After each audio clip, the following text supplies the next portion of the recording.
the other thing is just physically, I can't do a lot. Like I really am limited to 600 steps, and then it does start to swell up after that. So I have to I have to think out my steps. I have to plan my steps out daily.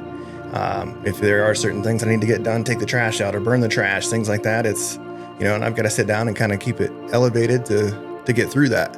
Wow. And unless I want to take a few pain pills, which really don't want to do that because it does nothing but make me tired. Sure. And pretty worthless after that. So yeah. But it's hard for her, I think, just to still see me have limitations like that. Yeah.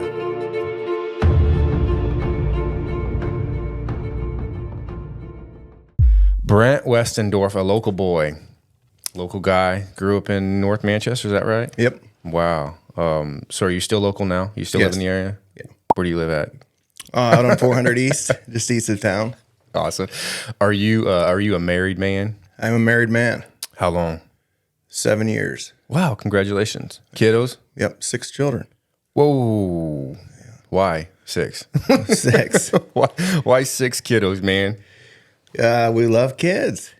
Wow. And so she originally had 2 before we got together. Okay. And then we have 4 with us. That's great, man. I think my wife had your daughter in school too, Mrs. Walker. Okay. I'm trying to think. What is your daughter's name? I'm trying to think. Let me get on here. She just told me. Bristol. Yes, Bristol. Bristol. She had Bristol. Yeah. That's awesome, dude. So my wife knows you. This is what's cool about the podcast for those who are watching. Like when guests come on the show, and I truly have no idea who you are. We've never had a conversation. I've never met you. Somebody shared, or Nick actually shared some of your story with me. And I thought it was actually pretty remarkable, and I assume that's why you're here today. But before we started, you actually said you haven't watched any of the episodes of the podcast. So Correct. Yeah. my thoughts exactly. So all this podcast is it's normal people sharing extraordinary stories, normal people, average people, the day-to-day people, the moms, the dads, the uncles, the aunts, the grandpas, the grandpas, like just the normal people. And this is going to give you space to just share.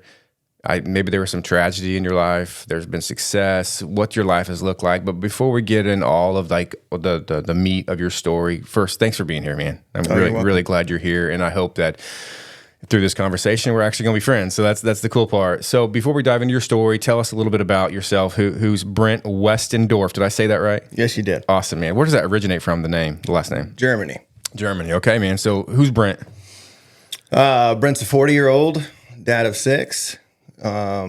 Currently not working, but have an opportunity to take over the family business here in North Manchester, the Time Out Inn and Sandwich Cellar. What? Yeah. So your family owns that? Right, correct. Okay. Dude, can we talk about that real quick? Sure. There's a sandwich that I absolutely love. It's the Chicago beef. Okay. That's like my favorite, dude. That's my all-too favorite sandwich ever. It's just amazing. I don't know if you've ever heard that before, but it's amazing sandwich. Yeah, I think that's a popular menu item Is for it? sure. Okay. Yeah. What do you guys, when you guys go there, what are you getting? Nick, what are you getting? Lately, it's been wings. Wings? Kind of my go-to. Timmy? Chicago beef, the Italian. Filet. Fillets are good. I've never had the filet there. Oh, I'm sorry, the steak. Yeah, steaks. Steak. What makes the steak so good? They're cooked on a charcoal grill, which isn't very common indoors, especially when it's cold out like that. Okay. And it's one of the best meats that you can buy. Yeah, I mean, filet mignon's really good. Yep. So you are like transitioning to own that? Or? Correct. Okay, Yeah. Awesome, man. What's that look like, transitioning to you? Just an easy handover from my father to us. Yeah. Pretty simple. Has it always been in the family? Yes. Okay. 35 years. Yes. Okay, 35 years, and basically you're getting a well-oiled machine, man. Right. Okay. And do you have any background in food besides maybe just working for mom and dad? Yeah, working for mom and dad. Okay. I have a business degree from Indiana Tech. Okay. But other than that, no experience in the food industry. What did you do before this? Before this, I was a manager for Midwest Poultry Services. Okay, cool. Strauss Feed Mill. How long did you do that for? 13 years. Okay. Wow, awesome, dude. That's really cool. What else do we need to know about you before we dive into your story today? 6 kids though. Six children. I have 2. I couldn't imagine. Ages one soon to be 23 to 2.5. Dang. Okay. 2.5. What's that like right now? He's quick. He moves around on his feet pretty well. Okay, Hard man. for me to keep up. Oh, I bet. So, like, let's talk about what's your morning routine look like for you, man. What's a day in your shoes look like right now? Kids wake up, get them to school Monday through Friday, and then it's pretty much kind of just the house chores. Yeah. And watching over our 2.5-year-old. Okay. So I think the main reason that you're here today is something happened probably while you were working at the Strauss or something like that. Does that sound right? Yep. What happened, man? I don't know. I've been a little bit. So afternoon, we had an issue with an auger up top, and this is an auger that's indoors. It's 40 feet up from ground level, and when we have to climb up a few different ladders to get up to this area, and when we get up there, it's just checking out this auger. I quickly noticed what the problem was with the auger, and when I went to turn around and get back down a small ladder, I had fallen through a void area of sheet metal, 35 feet down onto concrete. I kind of blacked out during that fall, but was awake instantly as I hit the concrete. And then had an employee come down. Another friend of mine was on the phone calling 911. I had so much adrenaline that I don't feel much of the pain at this point. Okay. When this employee comes down and talks to me, he asks what he can do to help, and I ask him to lift my right leg up. I said, it doesn't feel right. Something's not right there. And I'm not really able to move much. I'm still kind of just in shock and not knowing what's going on for sure at all. And when he lifts my leg up, my ankle's sticking out of my work boot, which is a cowboy boot. That's not supposed to be there. No, my knee was kind of going one direction, and then I could see my femur coming out the other direction of kind of jeans. It didn't quite go through the jeans, but I could tell it was going the wrong direction. Oh, gosh. So he quickly, we said, let's put that leg down, and then I waited for first responders and paramedics to get there. And from that point on, I started feeling quite a bit of pain. I think I knew the situation. Yeah. The adrenaline was starting to wear off. When the first paramedics got there, they weren't sure how they're going to get me out because I was inside a retention wall for a liquid product, and this retention wall was 10 feet up. Yeah. And so they were trying to rig up a pulley system, and because I'm a pretty big boy, and actually had a guy that came down there and said, "Hey, listen, we're just gonna put him on a gurney, and we're all gonna hand him off and get him up out of this retention area." Yeah. So they were able to do that, lift me up, and kind of have me slanted over the wall. Came down. I was able to get in an ambulance. And they kind of looked me over quickly there, and they took the ambulance over to where the helicopter could land. It was a quick 11-minute flight to the Parkview Hospital. Okay, so let's just back up a little bit here real quick. When was this? What year was it? 2018. So, what, like 5 years ago? Right. Yeah, November 9th. November 9th, a normal day. How long have you had been doing your job at this point? 11 years. So 11 years on the job. It's a Thursday. I don't know what day it actually was, but you're just doing normal. Friday. It was a Friday, so you remember the day, right? It was Friday. It was a Friday, normal job, normal stuff, routine stuff, and tragedy just happens. Right. Is it hard to talk about that? Yeah, it is in a way. Yeah. Does For a couple reasons. I mean, can you share what those reasons are? yeah. One reason I'm no longer employed with that company. Mm-hmm. It was a job that I loved and really enjoyed. And, so that was a turn for something different in my life. Mm-hmm. And it's difficult too, because now every time that I think about it, I know the actual injuries. I know the lifelong problems that I'm going to continue to have. I know the struggle that I'm going to have with my children and not be involved with them as much as I was in athletic. I was very involved in athletics, and Okay. now that's not much of an option for me and my children to experience that the way that we could have before this Wow. So injury. So you were 35 years old when that happened. Does that sound right? Correct. Yeah. 35 years old, and I'm just thinking like how your life. You don't expect that to happen. Like you weren't expecting to get injured to that degree, Right. but you fell 35 feet. I'm trying to give what does that look like? 35 feet. 2.67 seconds. 2.8. Yeah. 2.8. Me and Chad figured it out on the way to the hospital. Yeah. So you fell for almost 3 seconds, Right. before hitting the concrete. Now, how did you hit the concrete? I hope it's not too graphic, but No, that's fine. I don't really know how I landed on the concrete. If I had to give a best guess on how that happened, I think my right side of my body hit the retention wall, oh, and then I fell down on my back onto the concrete to lay flat. Because it was mainly only my right side, my right leg, my right shoulder, my right thumb, right jaw, that was injured, really. I had a dislocated hip on my right side. wow, okay. And then so they called Lifeline, or is that what they call it? The helicopter. Yeah. What do they call those things? Good Samaritan. The Good Samaritan. So you got it right. Where'd you go? Where'd you get treatment from? Parkview. Parkview. 11 minutes. Yep, 11 minutes there. Yep. Dang, bro. Wow. So let's talk about like what that process looked like once you were at the hospital. So at the hospital, they were able to sustain my pain a little bit in the helicopter. And at the hospital, the first thing that they wanted to do was put my hip back into its position. So a few nurses were able to grab onto my leg and said, "This is going to hurt. We're going to push on it." So they pushed my leg forward. Apparently, it did go back into place. And then they got me to a room as quick as they could and pretty much got me sedated to where they were able to start working on everything that needed worked on at the time. Just under 3 weeks, I was in the hospital, and I know that I had 4 different surgeries on my ankle area.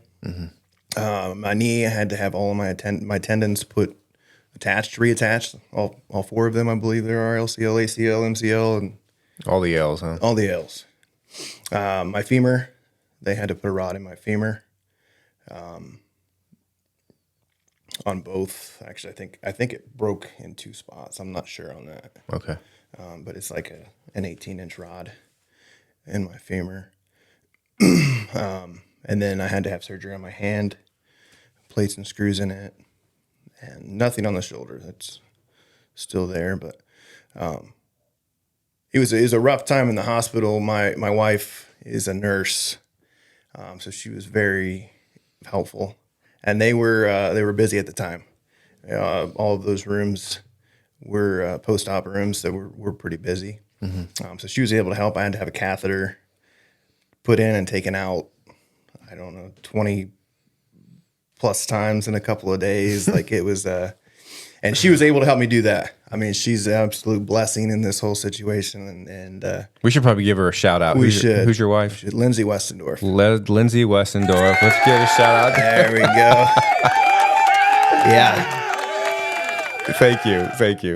The wives are amazing, man. They sure are. Like it sounds like you have an amazing wife. I have amazing. All these gentlemen in here have amazing women in their life, and I'm just shout out to the women who are keeping it down. You know what I mean? Absolutely.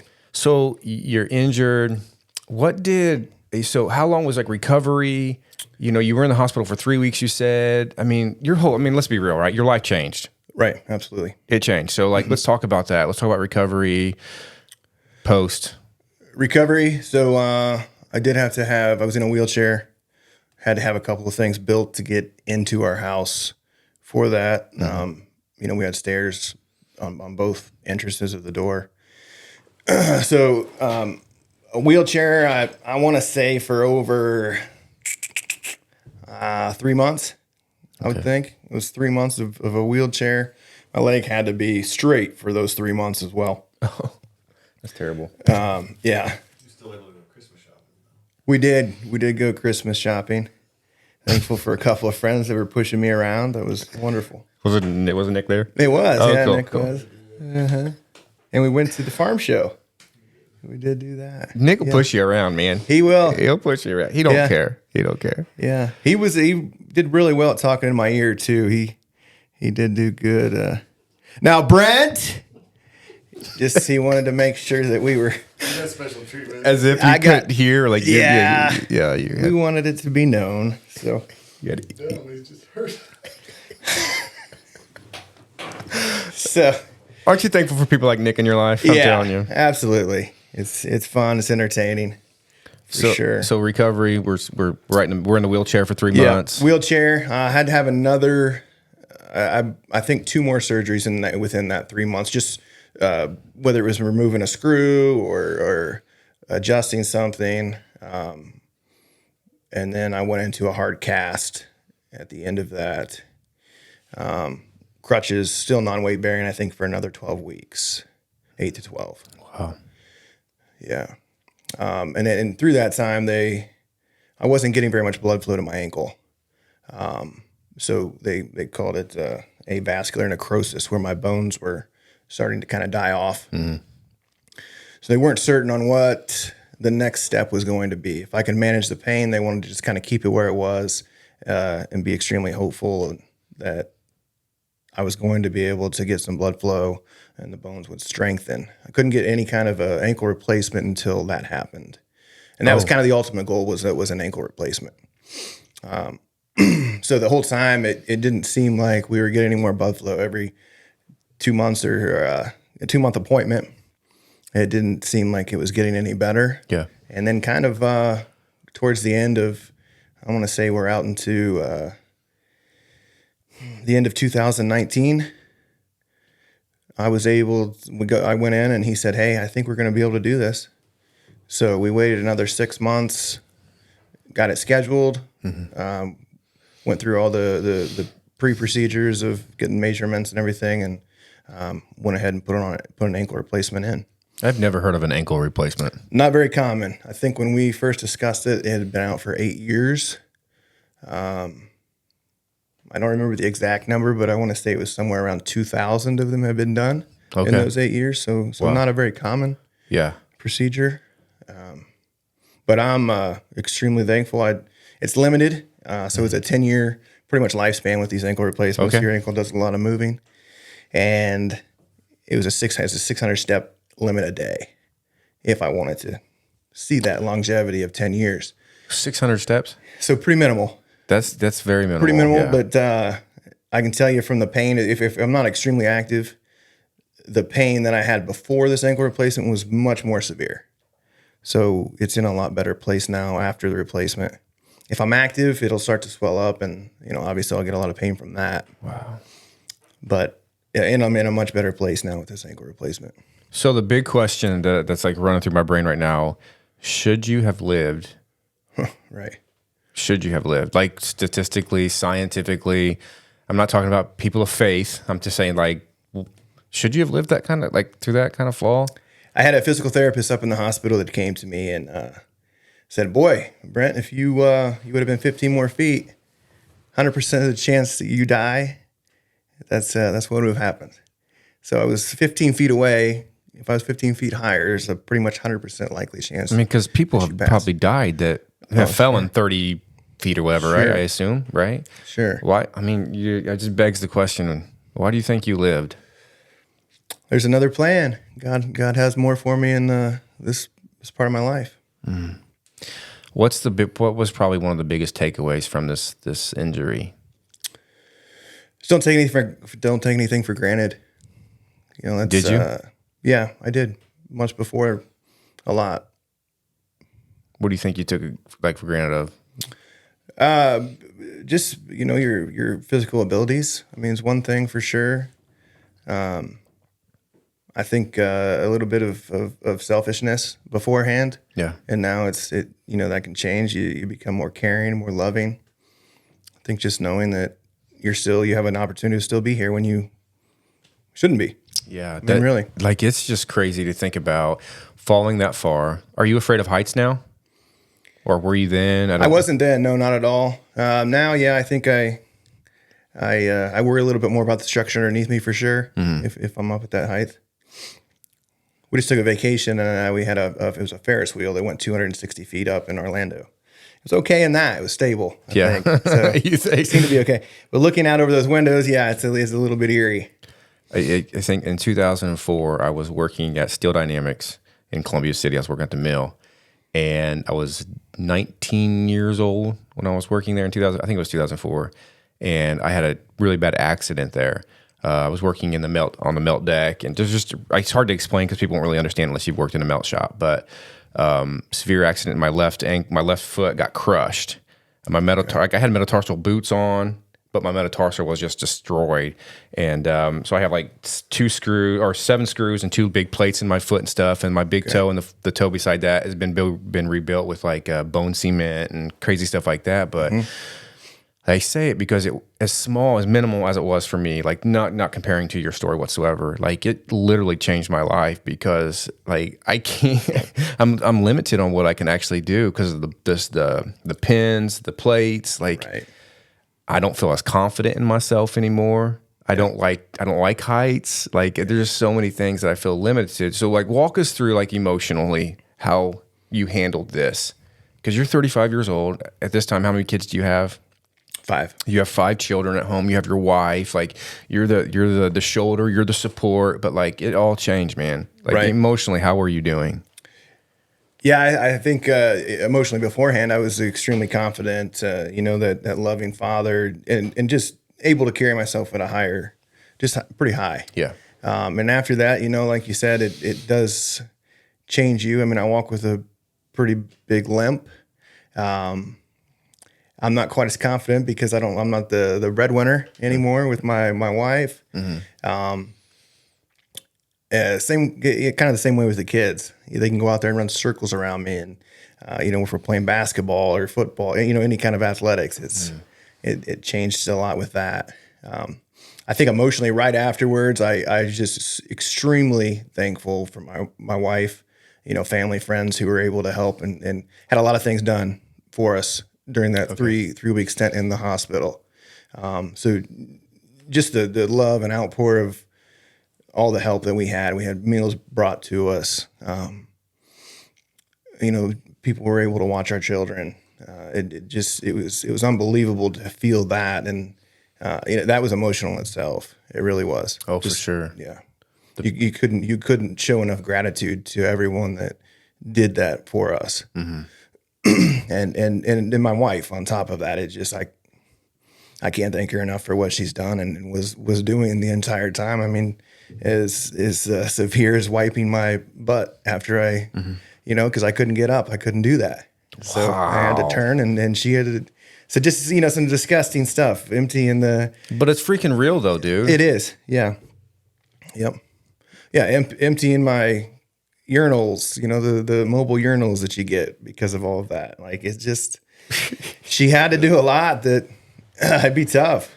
I can't. I mean, this is marriage 101. Yeah. This is the bad, the ugly part of marriage where we're talking about commitment and committing to your spouse. Like, I mean, for somebody to wipe your behind because you physically are not able to, like that speaks volumes. As gross as it may seem to people, it's gross to me, but like that's love, dude. Like that's true freaking love.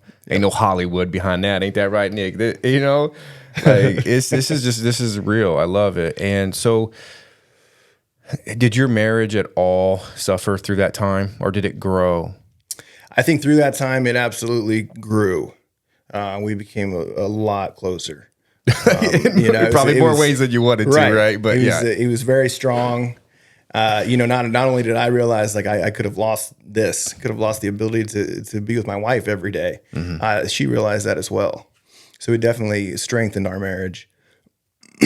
Now I think we're getting to that some of the point where my physical limitations are getting to be an annoyance. So it is a little bit harder sometimes for us to have that strength. But if we can think back to these times when we were both there for each other and it certainly helps. Well, can you break that down a little bit more? Like, what is the strain physically now that hinders relationally, like between you and your wife? Well, I think one of the things I'm at the house a lot more, so she probably gets pretty annoyed with me. Now, is that your own assumption, or does she let you know, hey, you know what, you could go out if you'd like? I think facial expressions you can definitely tell sometimes. Yeah. But the other thing is just physically I can't do a lot. Like I really am limited to 600 steps, and then it does start to swell up after that. So I have to kind of I have to think out my steps. I have to plan my steps out daily. If there are certain things I need to get done, take the trash out or burn the trash, things like that. It's and I've got to sit down and kind of keep it elevated to get through that. Wow. And unless I want to take a few pain pills, which really don't want to do that because it does nothing but make me tired. Sure. And pretty worthless after that. So Yeah. but it's hard for her, I think, just to still see me have limitations like that. Yeah. As it is equally as hard for you to see these limitations on yourself. Right. And I definitely don't want that. I don't, I want to be the hardworking, Yeah. good example setting father to my children. And I really do. Yeah, because you talked about breadwinner. There's a lot of responsibility on guys to be that breadwinner. Even culturally, it's like there's a lot of emphasis on the guy being the breadwinner. And I'm not to say it's right or wrong. I mean, I would say on this podcast, my wife makes more than I do. You know what I mean? I don't know what else to say. Probably more. Our wives make more than half of us in here. You know what I mean? Saying it's like, I don't know if it's the new thing or if I'm not doing something right. And, there's times that I'm struggling too. I'm like, crap, man, I wish I made more money because then maybe she could do something different. Or like, it's like, what's that look like for you? Like, I mean, you say you're not the breadwinner, but like, what's the emotion side of that? Not being the breadwinner. Do you feel like crap a lot? You do, yeah. You do feel like crap a lot. I think it. And you hate to see that. I don't want her to have to go out and work 12-hour shifts. She's a nurse, like I said. She delivers babies. Thank you for doing that, by the way. Yeah, it's a pretty big deal. It is. That's pretty awesome. So it is. I don't. She has to drive to Fort Wayne, so it's a 14-hour day, and she's dead tired afterwards. And the kids want her attention, so she's got to spend another couple hours with them. So it's a very stressful day for her. Yeah. When she has to do that. So yeah, I wish I could take it on. I wish I could still be that breadwinner so she didn't have to, like you said, for your wife. That's a tough place to be. But that you're it sounds like you're a man of faith. You talk about God, and what do you think, the relationship part with Jesus, how did that impact this whole journey, like walking through tragedy and still even to today, like you're living with it every single day. How much do you lean on that relationship with Jesus? Is it a big part? It was an extremely big part. Yeah, I'd say some of my faith has fallen off from 2018. But it was a extremely close relationship then and at that point, for sure. Yeah, I mean, I had our first brother in church pastor was coming out and seeing me at least once a week. Yeah. Having a meeting. We go through some Bible verses and talk about things. So certainly very close with Jesus and at that point in time. What do you think? Why not now? Is it because you're just on the other side of it? Yeah, and I think a little bit of the embarrassment factor. Okay. Really embarrassed about? I think just because I haven't attended church for quite a while from it. It not that I don't want to talk about it to everyone, sure, but I don't want to talk about it to everyone. Yeah. Well, they can watch the podcast now. There we go. Yeah. We're going to get this done today, bud. Right.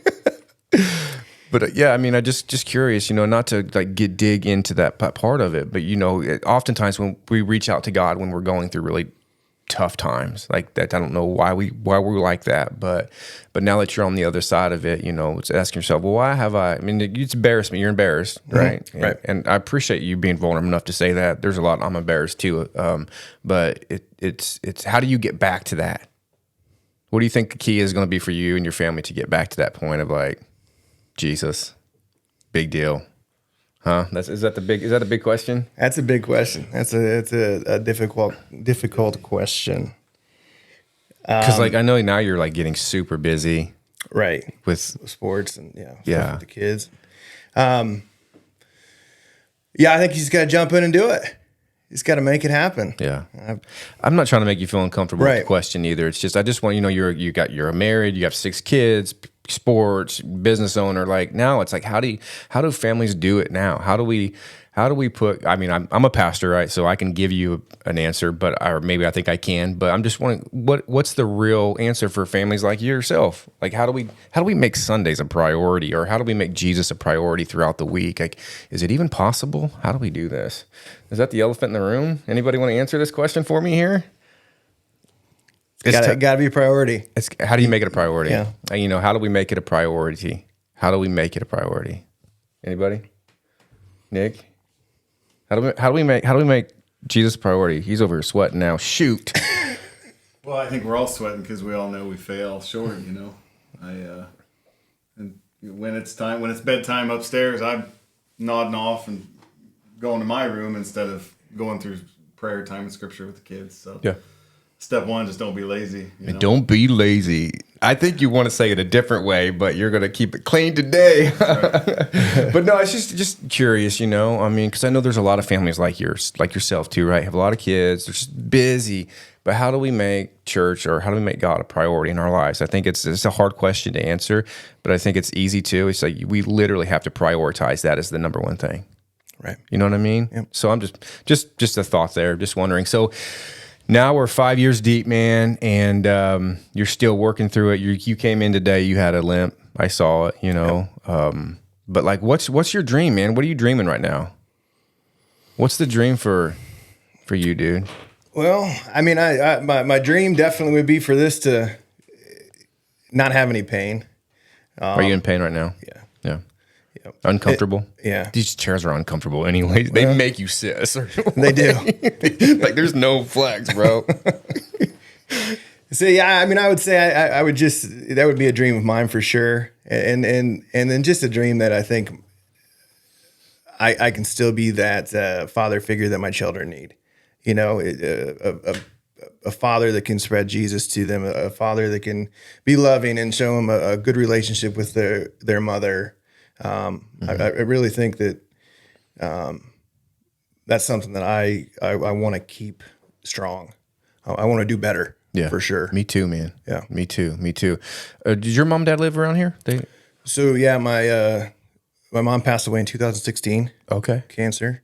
My father lives just west of town in Burkett. Okay. Well, I'm sorry to hear about your mother. Can we talk about mom? Yeah, sure. What year was it? 2016. Okay, let's talk. What's your mom's name? Beverly. Beverly.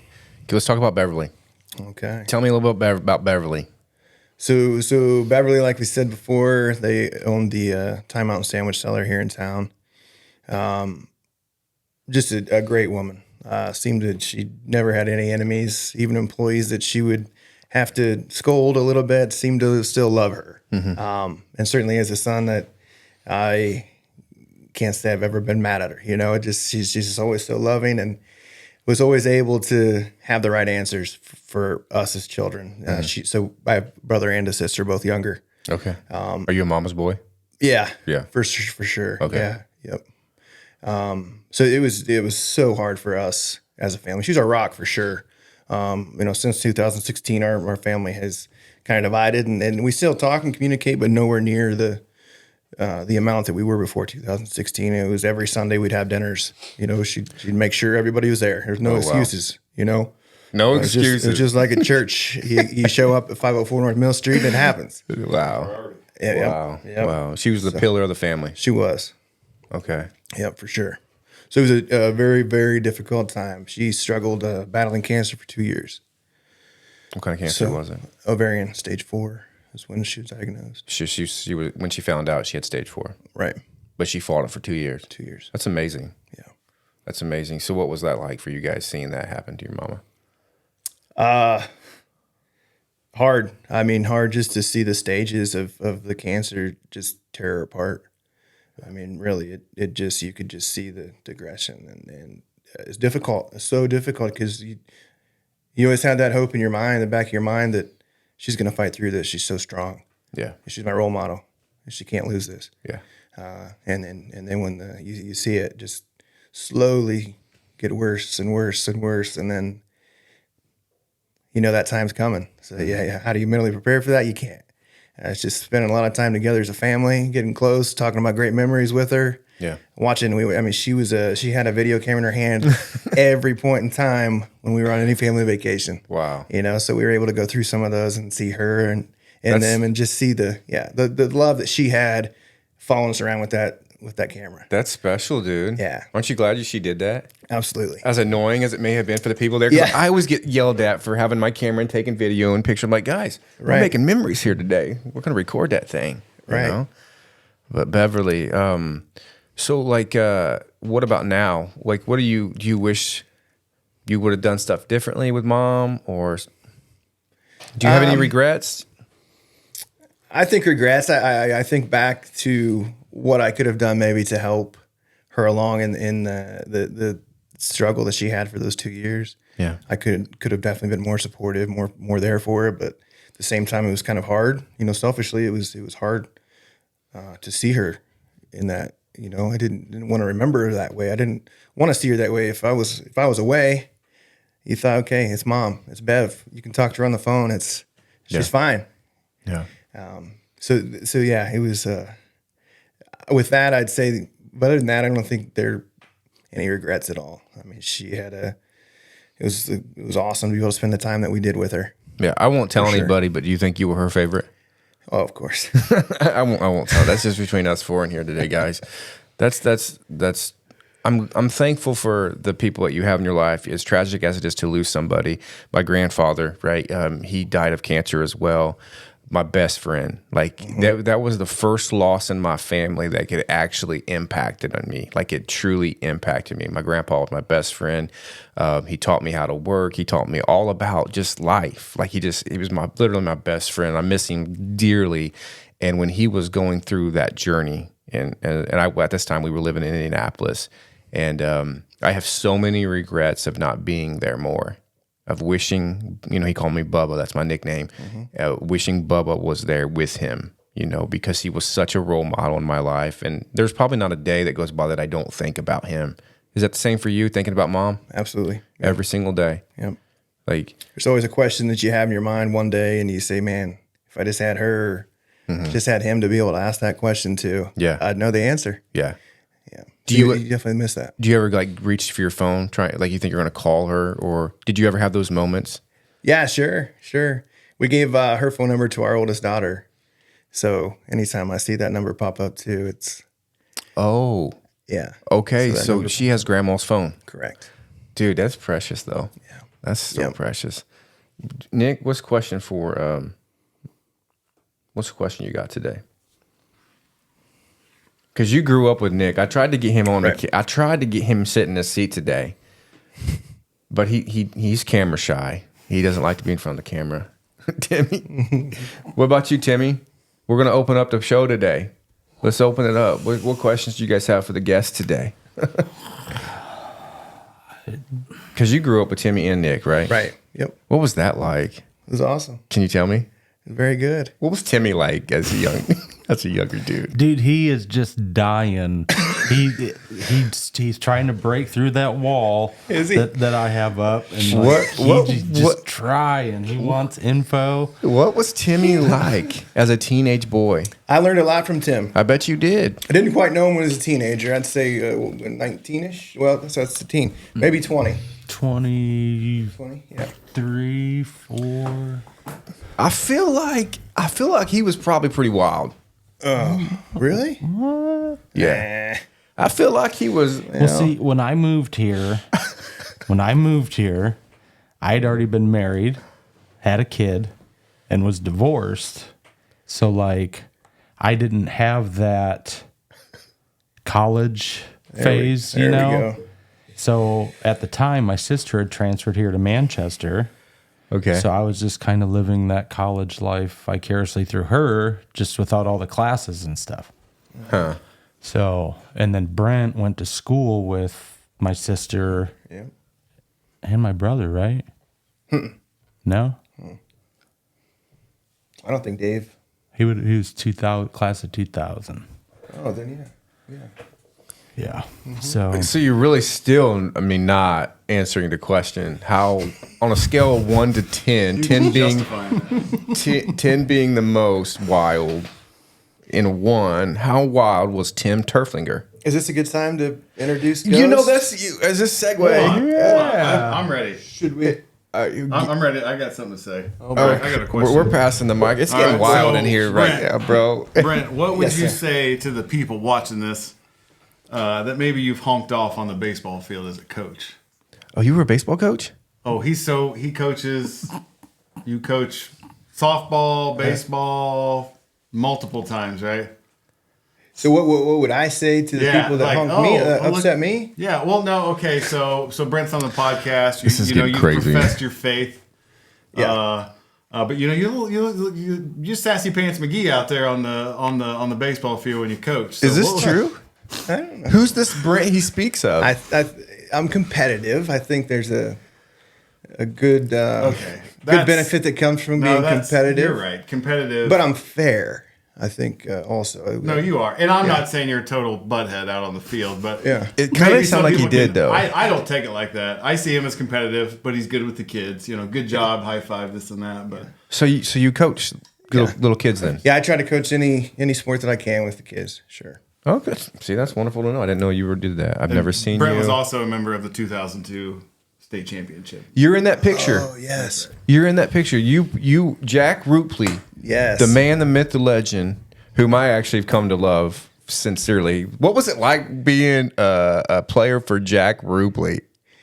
It was pretty awesome. I'd say I think our class was a little bit different because he had a son that was just a year older than us, and him and I were very close. So I think Jack kind of looked at us more like his kid because he'd come home and we're in there eating all of his snacks and drinking his pop, and he wouldn't be very happy about that. So on the baseball field, I think that transferred over, and he treated us more like his children too. But it was awesome. It was a good time being with Jack. If you were doing something, he didn't hold back. He'd let you know. He wasn't afraid to say something. Yeah, I don't think He had a lot of afraid good to- catchphrases as well. Yeah. You know, a dag nabbit here and there. Yeah, I don't know about you guys, but he doesn't call me by my name. He always calls me Knucklehead. Is that what's you Knucklehead? He doesn't know your name. It's like, what is it? You Knucklehead? He always seemed to make up nicknames for everyone. Mine was Duesenberg. Duesenberg. How we ever came up with that, I don't know. But Duesenberg. yeah, instead of saying Westendorf, he maybe started saying Duesenberg. So you won state champions 2002 then? Right. Who did you guys play? Batesville. Batesville. Okay. The south of Indianapolis. south of Indy. Yeah. Batesville. I have some family that live in Batesville. Batesville Caskets. Is that right? Caskets? Are they made in Batesville? Maybe. Or Yeah. Batesville? Yeah. Okay. I've So seen their truck. do you still have the ring? I do. Yeah. Do you ever wear it?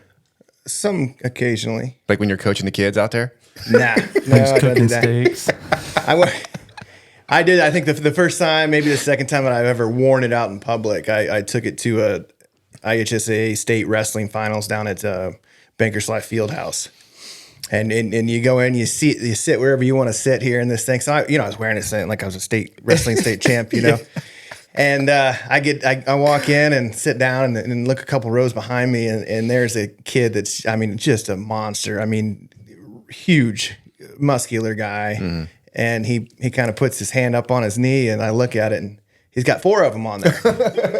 So, my one ring didn't really mean much when you look back and see 4 on one hand. So I'm saying, what was that like for you? I mean, you're what, 17, 18 years old, Yeah, 2002. 18. Like, man, state champ. What's it like to win a state championship, man? yeah, it was really kind of just a dream. You know, it went through so fast, and you couldn't really catch up to what was happening. I mean, it was just happening. Yeah. And we went into the sectional game, first sectional game being 7 and 16. So 7 wins and 16 losses. Now I will say a lot of those 16 losses were very close games. Come on, Jack. So our schedule was pretty difficult. We played some of the bigger schools. But going into a sectional being 7 and 16, you don't have much hope. Yeah. You don't, I don't think Jack thought we had much of a chance. I don't think many of us players thought we Yeah. had much of a chance, but we got hot. Yeah. We got hot, and we got hot for 7 games, and that's all it took. What position did you play? I played center field and pitched. Oh, wow. I did not pitch in state games. Oh, you didn't? Neither one. Nope. You weren't good enough. Wasn't quite good enough. Shoot. That's just crazy because I've always wondered what it's like to win a state championship. You know, Yeah. that's crazy. So we finished being 14-16 after winning those. A losing season, one state championship. I believe we were only the second team to ever do that in Indiana, in any sport. That's crazy. That's so crazy. That's so fun to think about, though, man. Those are great memories. Sure. Yeah. Absolutely. So we've heard a lot today, man, and I think it's a great conversation, man. I think it's great. We got right into the story of falling 30 feet. Probably shouldn't be here. Sounds like you have a wonderful marriage, man. Like great family, and I know there's struggles there. You know what I mean? But what's your biggest takeaway? Something advice you could give to somebody who's maybe going through that physical ailment? I don't know, maybe they were injured, or or maybe they're injured bad, and their whole life has changed. Maybe they're in a wheelchair permanently. Like, what do you say to people like that? Well, I'd certainly say look at the positives. I mean, definitely keep the positives at your forefront. Because if you look at those negatives, they'll start eating you away, and it always seems like they tend to get worse. So look at as many positives as you can, and keep your head up, and don't take things for granted. When you have opportunities to do things that you're capable of doing, do them. Do them. That's so good, man. Well, Brent, you guys got any more questions? Is there anything else you want to share personal about your life, man, that I should know before I leave here today? No, sir. Dude, it's been it's so good. Like, I really genuinely feel like I know who you are. Now, if I see you at the main view, I'm going to, of course, say what's up. And when I get that Chicago beef with the au jus sauce and the horseradish. Time out. What'd I say? Main view. Did I say main view? Yeah. Time out. We know where your allegiance is. I've never, I don't think I've ever been to the main view. What? I don't think I've been to timeout though, so forgive me for that. But with the au jus sauce, and I love the horseradish sauce too. Like that's. You got to go. No. What, you need to go? Nick Kopke says, "Shut it down." He's got to go. Brent, Hey, yeah. you know what we didn't do today, bud? Is we didn't. Can we go ahead and crack these open real do it. quick before we leave today? Before we shut down this episode, I'm gonna do my best to put this out tomorrow morning. Awesome. So I got to go home and get this done. You know what I mean? So I got cherry limeade. What do you have over there? Swedish fish. Swedish fish. Have you ever had a Swedish fish? I have. Have you ever had this one? Okay. There we go. That's a game changer. That's going to change your life. Cheers, man. Glad you're here. Thank you.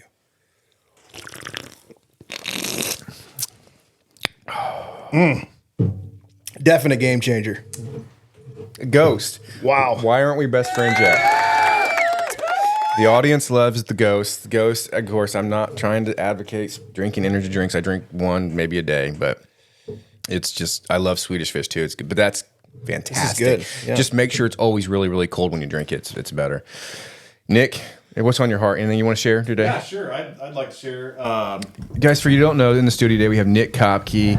He is #1 in the #2 business. Coming soon is a commercial that I'm working on for his company.